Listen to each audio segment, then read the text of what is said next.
Steve said TDD or test-driven development.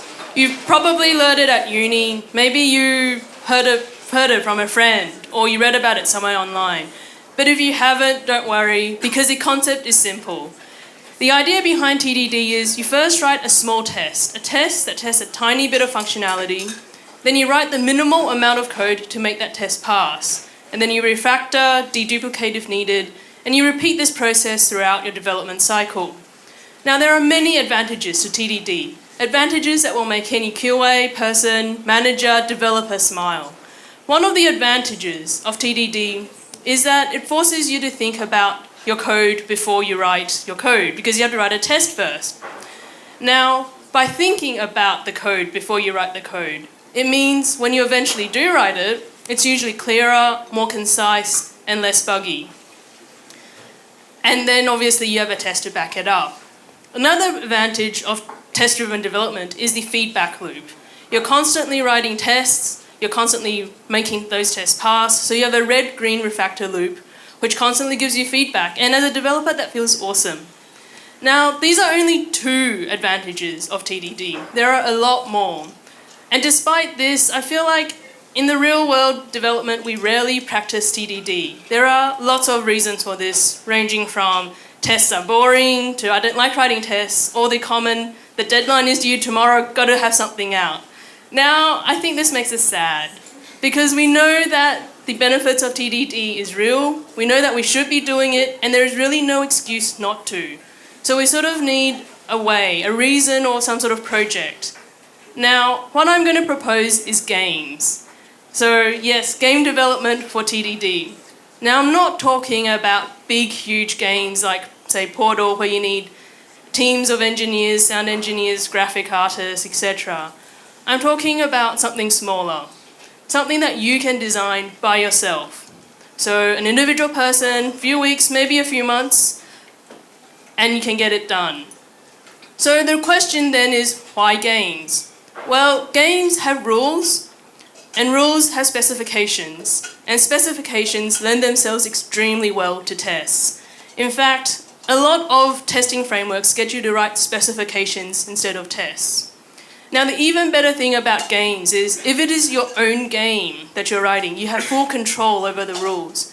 You have the power to change the rules as you see fit. Now, this makes writing the tests even more meaningful. And as you go by developing your game, you'll very quickly realize that in order to keep your system in perfect balance and the game to play well, you're bound to need to change the rules and tweak parameters. Now, this means refactoring. For developers out there, this is a huge nightmare because refactoring means bringing in bugs, regressions. It's just horrible. But if you have followed TDD, it means you will have a suite of tests that will happily go red if you've broken anything. So as long as you make those tests go green, you'll know that you haven't broken anything and you're still on the same path as you were before. The other reason for games and TDD that go together is I think they fit in the same bucket. They're on our to-do list, sitting there at the bottom, collecting dust. And I think this is an opportunity to kill 2 birds with 1 stone. With a bit of hard work, motivation, I think we can create a game that we've always wanted to make, whilst also experiencing TDD and its benefits firsthand. So eventually you'll have something awesome and a great experience as well.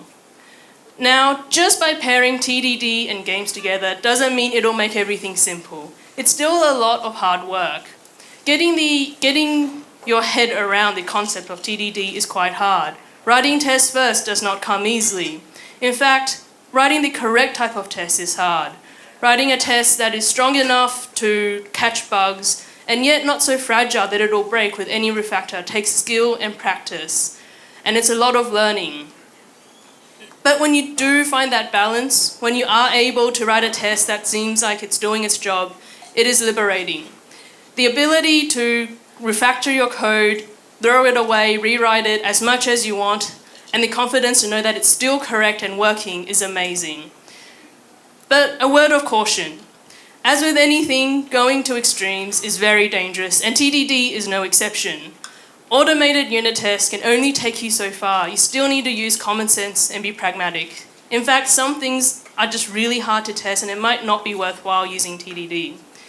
Despite this, I hope I've encouraged you to take the plunge and work on that game that you've been meaning to write for way too long.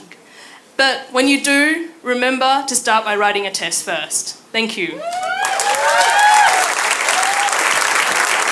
Thank you, Peggy.